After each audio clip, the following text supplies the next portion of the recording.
Battalion, HHC companies, commanders, leaders, and soldiers, brothers and sisters. Chaplain Beyer here to present to you a video class on how should we then fight just war tradition for the conscientious warrior. This is something that I'm hoping will encourage you during our virtual battle assemblies, and also that others might find helpful just in thinking through not only how do we wrestle with the realities of combat as American soldiers, but as people with consciences and even as religious people, in my case, a Christian. And so this is going to be a video in which you will be asked, if you are taking this for a credit, to pause the video at certain points and answer on-screen questions that will appear to check on learning. And then you can email me those answers. My email will be at the bottom of the screen at the end to get your training credit. So let's begin. As a chaplain, I often hear soldiers tell me things like this. I've done some terrible things when I was deployed. Because of what I had to do, now I'm wrestling with my conscience and not sure what God thinks about me, what I should think about myself, how do I live with myself? And I've usually asked the question, did you commit some sort of war crime or atrocity when you were there? And the answer has always been no, in my case, but I killed. It was either them or us, that sort of thinking. And this begs the question, can a human being, even a soldier, justify killing another human? Moreover, for U.S. service members who are conscientious, those of us that are called to a high standard, professionalism and respect, we want to have sensitive and healthy consciences, and even though for those of us who are religious, even more so. So the question is, how should we then fight? How should we then train to continue to develop a moral conscience as warriors? That's the question. So soldiers in combat still want to be good people. They want to even love neighbor as self, or as Jesus Christ taught his followers, to love your enemies and bless those who curse you. How do you do that in a combat situation? How do you do that as a soldier? So today we're looking at specifically the question of justice in war. This is part of the just war tradition, which I will outline the broad strokes of it, but focus on justice in war, because there are three components to the just war tradition: justice going into war, justice in war, and justice after the war. We'll focus on in war or in combat. So when we talk about just war and the conscientious warrior, and I begin using phrases like loving your enemy or turning the other cheek, these New Testament ethics phrases, people often get worried and think, well, are you calling us to be a pacifist or a doormat or just a very passive person? And that's not necessarily the case. You can be a person of conscience and stand firm in your convictions and even do soldiering without giving up that moral center of gravity. So there's other areas of life where this applies as well. A police officer in our church one time asked me, how do I love those who are literally cursing me, trying to bite me, punch me, and even kill me? How do I apply this? We've had young men in our church, because here on the south side of Chicago, we have young men that have been gang affiliated, that have been involved with retaliation dynamics. And one young man astutely asked me, how do I love my enemy when he's trying to shoot me? These are real questions for real people in real hard times, but I would submit that loving our enemies still applies even to warriors. It just applies differently than if someone is simply gossiping about you or slandering you. But how do we love our enemies when our job may be to stop them with deadly force if necessary? How do I love someone who is using human shields and killing children? These are some of the questions we have to wrestle with. And I want you to think about your life, your identity as a person, to be a faithful person with a conscience, and maybe even a religious person. Maybe you're following someone like myself, following Jesus, the Prince of Peace, and yet there's a vocation. As a chaplain, of course, I'm a non-combatant, but many of you might be put in harm's way at some point and called upon as a commander or a soldier, or even in your civilian life as a police officer or a judge or corrections officer, or even a lawmaker, public policy maker, All right, so now let's just jump right in with 5 assumptions we're bringing to this discussion before we look at just war per se. In my other video that I made, which is of a more religious nature, these first 2 assumptions are different. So if you want to hear what those are, you can check out the other video at this same spot in the video, and you'll see some of the specifically Christian and specifically Augustinian flavor of just war tradition. But let's look at these first 2 for a more general look, and I will start with the first one, looking at world religions in general and moral philosophy. The first assumption I'm bringing to the table is that several, if not most of the major world religions and many moral philosophies warrant war fighting as a vocation. So Hinduism, for instance, one of the oldest religions, is a peaceful religion. You might think of Mahatma Gandhi and his nonviolent protests and other practitioners like him. However, Hinduism recognizes the need for war and righteous war-fighting causes, and even in the mythical stories of Hinduism, its gods are always armed in some way for battle, and they go to war and fight against evil forces like demons. Then think of Buddhism, which came out of Hinduism. Many Buddhist scholars say there's no justification for war, but the history also tells a more complicated story. Think of monks from the Shaolin temples in China or Tibetan Buddhist schools who supported and participated in battles and in wars. Think about Zen Buddhism and the samurai warrior culture, which partly informed the collaboration of Zen and Japanese militarism in the 1930s and 40s, leading to World War II. Think about the Sikh religion. Sikh warriors are famous for wearing their daggers and their turbans and defending the weak or defending personal freedoms. Think about Judaism as one of the ancient religions of the war and the whole Judeo-Christian value system. Judaism, from the Hebrew scriptures, promoted holy war, which was commanded by God. And you can look at texts like Numbers chapter 31, verses 19 through 20, to see that after soldiers returned from war that God had commanded, they were also commanded to undergo ritual cleansing for not just the ritual side, but even maybe for a moral trauma or injury that was sustained during those battles. And so modern Jews would say, of course, that there's no direct word for God for particular wars now, but that the general just war principles still apply from the teaching of the scriptures. Think about Islam.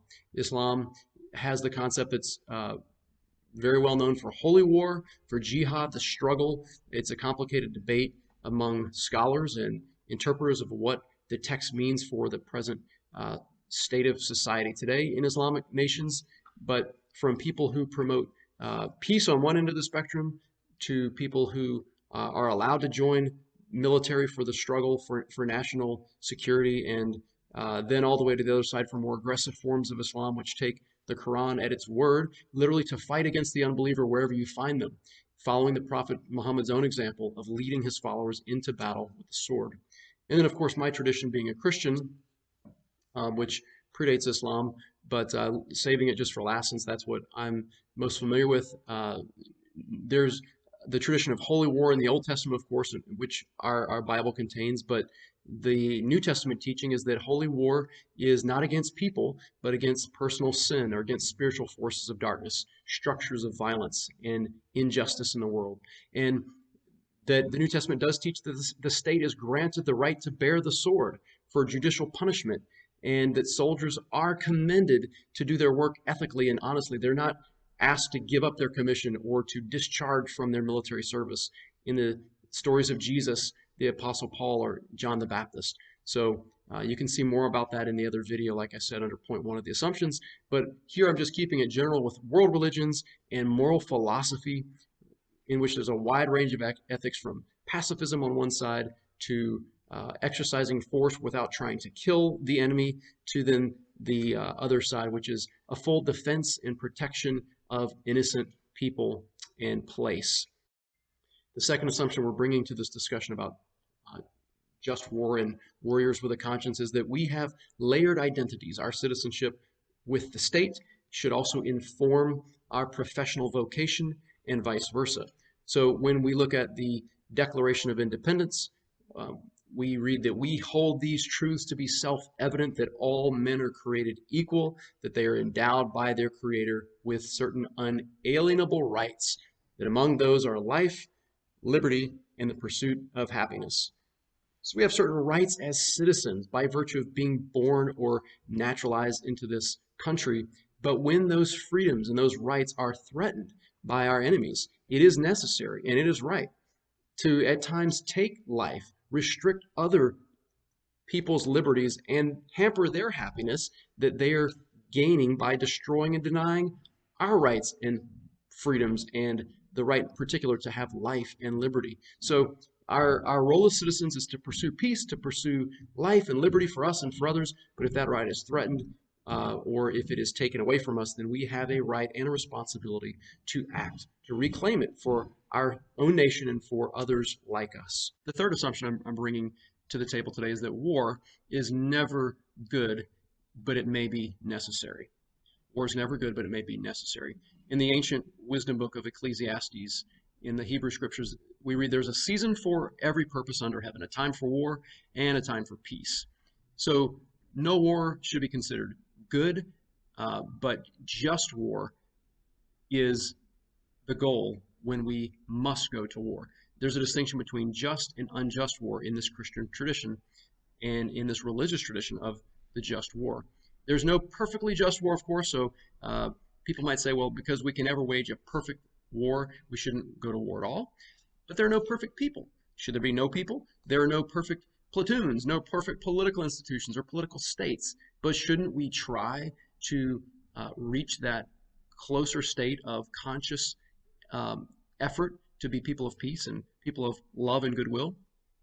The parallel of war not being good but necessary is another assumption I'm bringing within the same category, which is that the state must use force when necessary to uphold the law.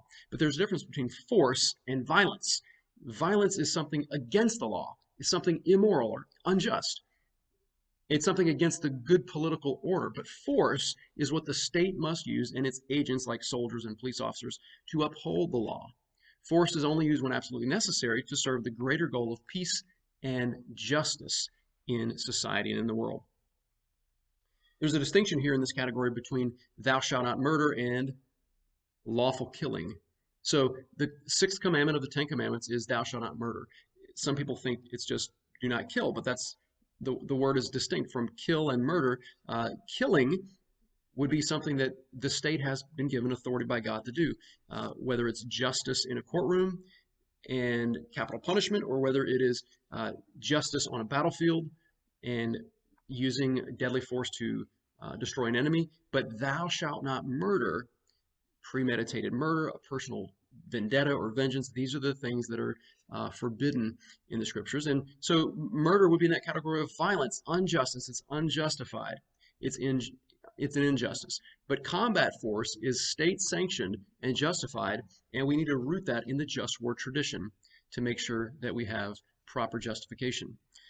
Romans 13 is another New Testament letter that the Apostle Paul wrote, and in that he says that God ordains the state to wield the sword, to be the agent of force. So killing in war may be necessary, unwanted, but necessary. Murder is never warranted. My fourth assumption that I bring to this discussion today is that war is an ultimate laboratory and proving ground for our character, our conscience, even if you're a Christian, for being a disciple, that sort of thing. The late Jean Bethke Elshtain, a University of Chicago professor of social and political ethics, said this: war puts people in extreme situations. It's a human laboratory. Will they react nobly and with decency, or horrifically? We've heard it said war is hell. Of course, it's not literally hell, but it is terrible. And all is not fair in love and war, but there are rules to keep things more fair than not and more just than not. I really have appreciated the book that's titled Just War as Christian Discipleship by the author Daniel Bell. And in this, he says that just war is not a public policy checklist on the eve of war, just to make sure that we pat ourselves on the back and feel good about declaring war on someone. But just war is a church discipleship issue. It's a character issue. It's a conscience issue. Warriors cannot be given a checklist or just a little card to put in their wallet and say, here are the rules of engagement. But they need to experience character formation and training. And that's why I'm offering one resource is this video today, and I encourage you to continue to study this, and I could recommend other books and resources for you. There's the golden rule of character formation, which is do to others what you want them to do to you. That's something that Jesus taught in the New Testament. It's become a popular slogan, and it's better than the other rule, which you could say is maybe a tarnished golden rule or maybe a silver rule. It's like don't do to others what you don't want them to do to you. Okay, but Jesus does one better than this when he teaches do to others what you want them to do to you. And then he says, beyond that, love your enemies with an undeserved grace and mercy that reflects God's love for you. Show justice to the oppressed. Defend people who are victims. Don't let other people take advantage of the weak. You wouldn't want someone to do that to you or your family. So power thus far has protected you and been used in your favor. Use power to protect others. Use power to protect your comrades, your brother and sister on the battlefield. This fulfills the golden rule. It fulfills the law commandment. It shows that you're a person of character. When you do what Jesus taught in John 15, no greater love is there than this, than a man would lay down his life for his friends. Lay down his life for those that have immediate allegiance to this person's heart, the closest neighbor, the closest in the concentric circle of who my neighbor might be. But love doesn't stop there. It doesn't stop just with who I love and who I'm like and who likes me, but it goes beyond that to love for enemy. This is a complicated part of the discussion when we ask, how can we still maintain love in our heart when we may have to use deadly force to stop an enemy? Well, let me quote St. Augustine again, who says that love is sometimes used to restrain violence and creating more victims. So if you love your enemy, you may have to put them down so that they don't continue to multiply violence and create more victims in the world.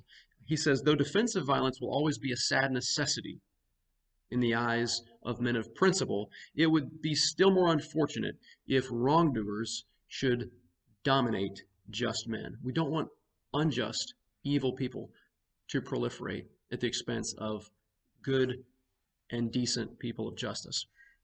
But that leads to my next and final assumption that I want to make before I do a quick sketch of the just war tradition, which is we are all bringing to this discussion the assumption of a relative righteousness.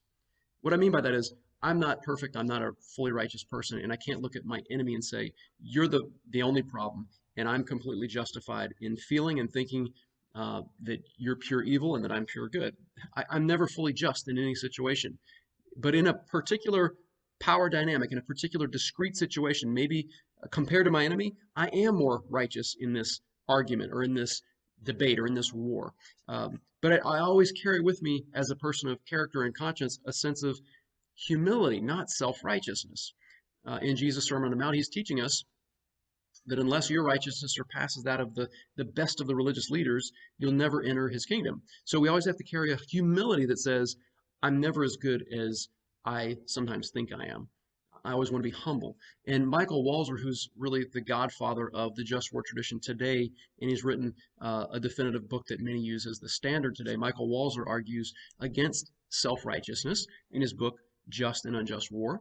He says, in war, if you're convinced of your justice, there's a temptation that erodes the protections that the just war conventions provide. So he says, don't be convinced absolutely that you're completely right, 100%, and could do no wrong. He says, keep a humble attitude. Don't have this vindictive, retaliatory attitude that says they deserve to pay and I'm going to be the punisher. You will be called on, perhaps, to stop an enemy who's doing injustices with deadly force, but still maintain your character, maintain your consciousness. Do it in self-defense. Do it in a reluctant spirit, but a necessary spirit. Confess any hate that you have in your heart. Seek the ultimate good of other people on the other side of the divide. That's the attitude. We're going to pause the video here, and I'm going to have a question for you. And so would you take a moment to think about this question, write your answer, then you can resume the video at that point. Okay, now that you've answered that question, let's move into what is just war tradition, a brief sketch. First, just war tradition is not a unified theory, so I'm presenting to you some elements. There are, of course, variations of this. but it's a complex stream of tradition from ancient philosophers such as Aristotle, who first coined the term just war in the 300s BC, but it's mainly flowing through St. Augustine, who I've already mentioned, then St. Thomas Aquinas, Grotius, Paul Ramsey, Michael Walzer in current thought.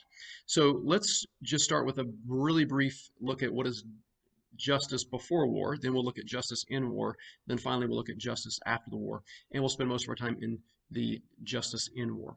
So the Latin, which I'll put on the screen for you, for justice going into war is jus ad bellum, justice going into war. It's the conditions leading up to a just war. The first of those is legitimate authority. So when we think about what gives us the right to go into war, we need to ask, what authority do we have? Is it legitimate? Think of the Crusades, that period of church history where Christians were fighting Muslims and Jews, and they were killing one another in the name of religion, which is not the church's role. It's not supposed to be the role of a religion, so that would not be legitimate authority. Think about guerrilla warfare or insurgent groups, terrorists even, who declare war for their cause that's not connected to a state authority. That's not a legitimate authority. Think about legitimate authority in some of the wars we've fought. It is complicated. Sometimes there are good reasons, and then sometimes we wonder, is there a subtext? Are there other reasons to it? And it usually is not a perfect airtight case. The second justice into war, going into war question is there just cause for this? Self-defense is a just cause. United Nations Article 51 states that very clearly, that a state can defend itself when it comes under attack. It can also help another state to defend in a humanitarian crisis if it is under attack. So the reasons for just cause could be thought of as 3 R's: repelling, recovering, and restoring. So to repel an attack, to defend against an oncoming attack, repel. Secondly, recover. If things have been taken from a nation unjustly, you can recover lost goods or even people. If there, thirdly, is something that needs to be restored in the sense of moral order, or a punishment that's happened for a crime to deter further injustices like that from happening. So restoring of moral order. So repel, recover, restore. Those are reasons for just cause in war. Religious differences between cultural groups or nations is not a just cause for war. Perhaps to protect a persecuted group, yes, but not just because we have religious differences. Preemptive strikes are usually not considered just cause unless there's an imminent grave threat. Simply to say we're going to prevent some future distant threat from happening is not usually seen as a just cause in the just war tradition. And then thirdly, right intent. Do we have the right intent going into this war? Are we going to simply make right a wrong to establish peace greater than what we have before the war or during this present time? Just war must seek with the right intent the common good. That includes the idea of love for enemy, as we've talked about. Not just justice for me, not just what's in it for me. Will this increase my gross national product?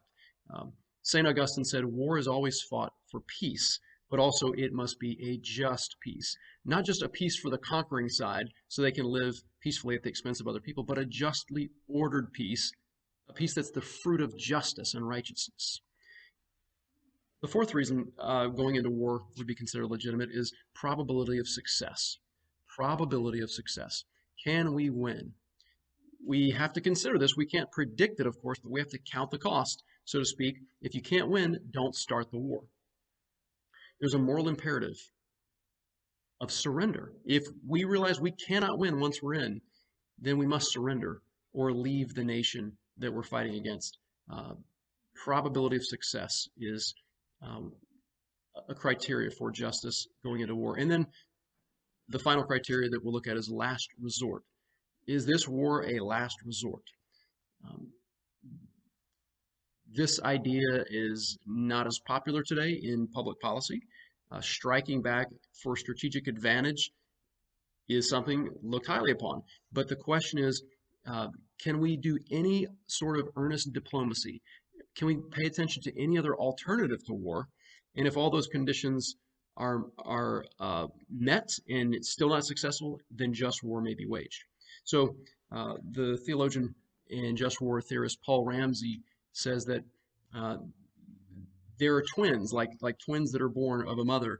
There's a justification for war, which also serves at the very same time as limitations in just war. So these very reasons that we put the brakes on, we pump the brakes and say, let's not be hasty in going into war, those very things also govern and guide and guard us to maintain justice in war, which we'll look at next. Let's pause the video here. I'll have a question for you, and then you can resume in just a minute. So now we'll discuss justice in war, or the Latin is jus in bellum, justice in war. These are the foundations for the rules of engagement as we know them in combat, the ethical foundations at least. There are two criteria for justice in war: distinction and proportionality. Distinction, let's look at that first. Distinction also is called discrimination. Doesn't mean we're discriminating against people. It means we're discriminating our targets. What are valid targets, militarily speaking, and what are targets that are off limits, civilians, those sorts of things. So if you see a soldier wearing a uniform, carrying a weapon, fighting in a battle against you, that's an obvious, legitimate target. But we discriminate and say that we would not target civilians. We make a distinction. Civilians, even if they're in the target area, should not be in the scope of a rifle or within the blast radius of an attack. We even have to wrestle with questions of, what about disarmed enemy forces? Is there a necessity to kill them? If the enemy is showering or spotted helping a child across the street, are they a legitimate target at that point if they're not actively engaged in a battle with us? Or clearly conspiring and gathering materials and on their way to destroy Allied forces. So the question has an even broader scope than that, and the concentric circles continue to expand, and you ask, what about those who are providing material support for these enemy combatants? The politicians who declare war, those who manufacture the tanks and the ammunition, those who work in the kitchen feeding the soldiers. Typically, just war theory says, yes, these are legitimate targets if they are in a battlefield area conducting their business, even if they're not physically attacking us. What about religious institutions, cultural sites? Are they legitimate targets? Distinction says no. These are not, unless they're used for cover or shelter or staging military operations or storage of ammunition and that sort of thing. So a great example of this was in January of 2020 when the United States used a drone strike to kill Iranian General Soleimani, and Secretary of Defense Mark Esper reassured the Iranian foreign minister, we will follow the rules of the laws of armed conflict, he said, reassuring him that we will not strike civilians and cultural targets and that sort of thing. Discrimination, distinction, that's a very important part of justice in battle, in war, in a combat zone.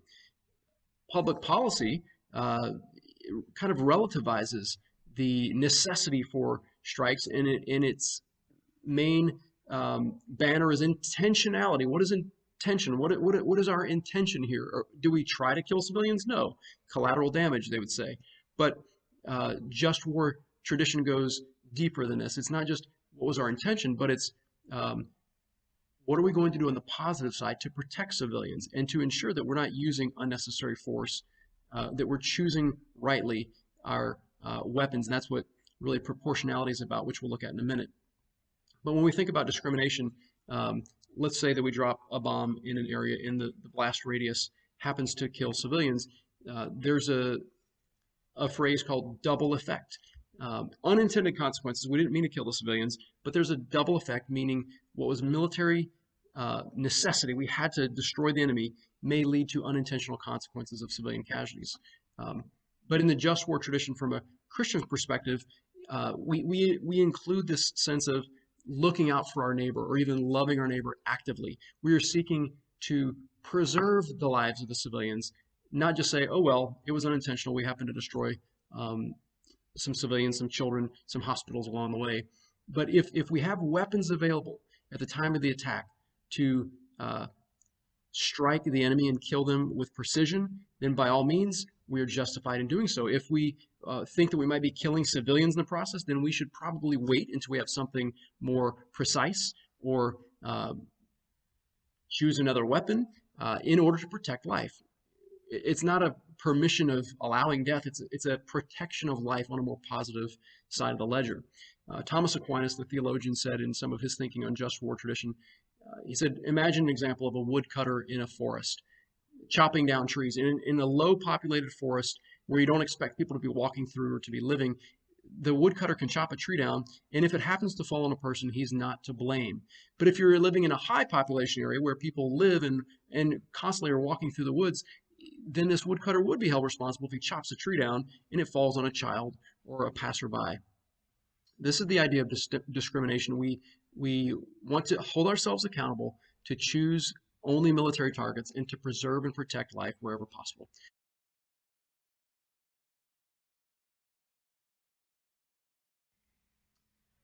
Now, as we continue to look at justice in war, we look at the second criteria for justice in combat, which is proportionality. Proportionality is the idea that we provide eye for an eye, tooth for a tooth type justice, not that we have small arms fire coming at us and then we drop a nuclear bomb on a village. It's about keeping collateral damage to a minimum. It's about not wasting resources or human lives on either side of the lines of battle. Proportionality is about using economy of force. It's concerned with both the end of the battle and the means to get there. It's concerned with both the objective and the way that we achieve the objective. So proportionality deals with directing our focus at the end of the main objective and not wasting resources on secondary targets. Okay, that's part of it.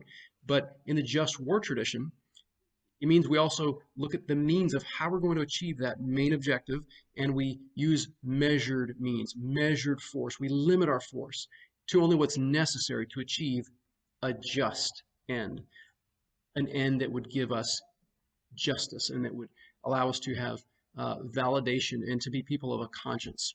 So let me quote Daniel Bell again from his book. He says, the expectation that a just war people will employ the minimum force necessary is an expression of the positive commitment of just warriors, and he's talking about just warriors in a Christian tradition, who love their enemies and intend, even in the midst of war, not just the death and destruction of the enemy, but we would intend their turning and sharing in the benefits of a just peace. So we're not just trying to destroy enemy combatants. We're hoping for the end result to be, and we're using means as much as possible to turn the people to a just peace. Paul Ramsey, another just war theorist, says it like this: the objective of combat is the incapacitation of a combatant, to stop the enemy combatant from harming us in this particular war. But it's not simply the killing of a man. Our objective is not simply to kill the other side. It's to render them incapable from harming us. However, we must do that.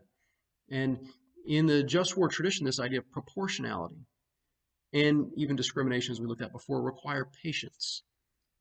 Patience is not something that politicians or public policy architects may be considering much in their deliberations, but patience is because a just application of justice in war could perhaps prolong wars. So patience is needed both in military and civilian processing of what a war is. We could certainly shock and awe and wreak mass destruction and overwhelm the enemy indiscriminately, ending a war much more quickly, but we would be violating justice. We would be violating the principles of just war and violating our consciences. So patience is necessary, but patience might lead to pain. It might lead to pain on our side. It might lead us to say, if we're going to be consistent with the principles of just war, we may have to realize that this might be a sacrifice on our side in some way. We might be taking risks and risking American lives even. But I think that the risk is worth it for a clean conscience depending on the situation. You may have to personally wrestle with, am I willing to live with myself by violating my conscience or violating the laws of warfare or even the just war tradition? Michael Walzer in his book says that there are cases in which there might be a supreme emergency, a national emergency. And in this supreme emergency, this mother of all emergencies, a community might think that our whole existence is threatened and we might be wiped out if we do not suspend or violate some of just war criteria in order to survive. What he's saying is we might have to bend the rules some or violate our own conscience or our own policies or our own traditions. But then the question is, are we still acting justly if we violate these conditions because we feel threatened? Truly, we must keep all the just war criteria on the table. And this might lead to some suffering or some pain. To be consistent with our values, it might limit some of our comforts. It might even limit some of our rights for what we think we have a right to deserve. But this is when Michael Walzer comes back, and there's a balance to his supreme emergency in his own writing when he says we must also offer and provide due care. We must provide due care to limit harm against civilians, non-combatants. Soldiers must assume some risk to their own selves, their own bodies, their own comrades, their own units in doing this, because we are constrained by justice. We're constrained by only what is necessary. Let me pause the video again for another question before we move into the final area of justice after war. This final brief section is just a quick sketch of outlining what does justice after war look like. Jus post bellum is the Latin. I just want to name a few things quickly and then move to a conclusion. First, there's reparations that might be needed, reparations that might be due because we have destroyed things and we can rebuild those things, or maybe it's an act of grace and mercy in which we're showing compassion for people that have much worse economy or infrastructures, things like that. Justice after the war also might mean settlements in the war, giving settlements to people who have lost. We would provide for them so they can rebuild their lives. It's relief efforts. It's relief efforts to the impoverished, the poor, widows or orphans, those sorts of things, rebuilding schools, hospitals, communities, even nations, as we've done in our history. But I don't have the time to talk in depth about justice after the war. I really want to focus on what can you do as a warrior with a conscience with this just war tradition. So let me just conclude by saying something brief. The person of conscience in a context of war faces a very high bar. Okay, I know I'm setting out things there that are many ideals and principles, and they echo the statements of Jesus that I've quoted about loving your enemy and blessing people who are cursing you.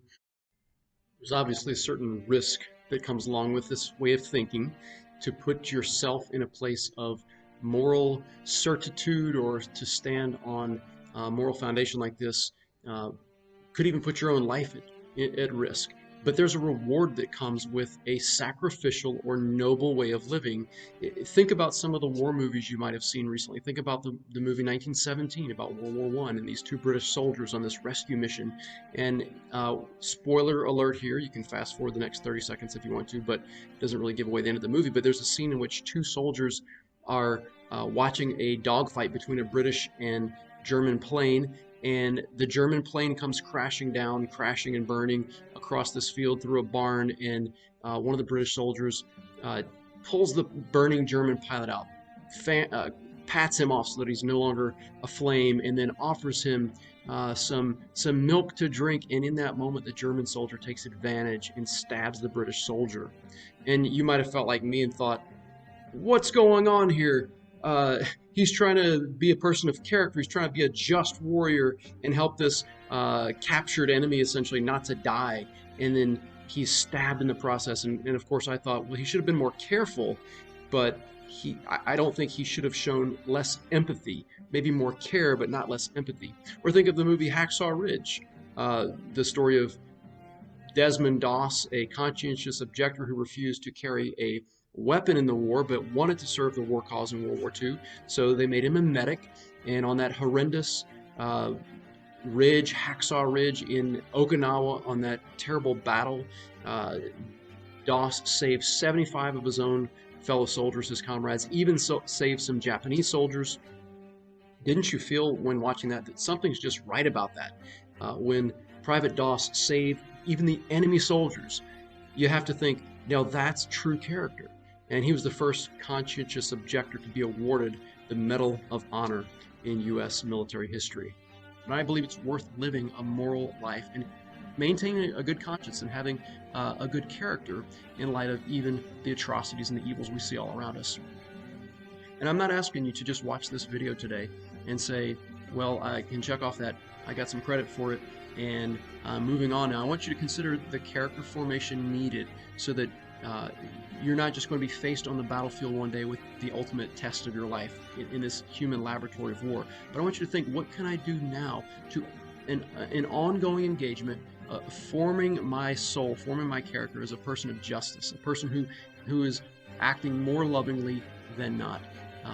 Working on my intentions, even in small ways, with my family, with my commanders, with my coworkers, with my neighbors. When someone hurts me, not to retaliate in anger, but to learn to forgive and be patient, to be a person of peace, to learn what righteous anger means, that I can have rage against what's wrong and what's terrible in this world, but I can still recognize the humanity in other people and seek to limit the harm that I would do to them.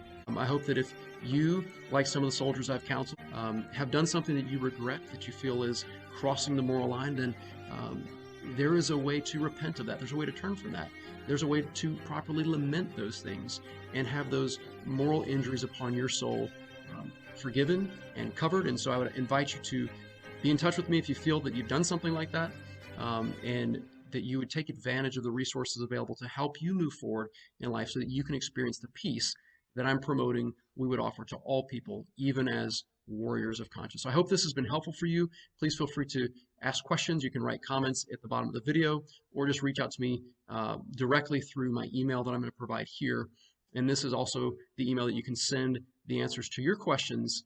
And I'll give you one final question here at the end, but it's been a pleasure to provide this material for you, and I hope that we can have more fruitful discussions in person on that once the coronavirus is a thing of the past. So peace be upon you. Chaplain Beyer out.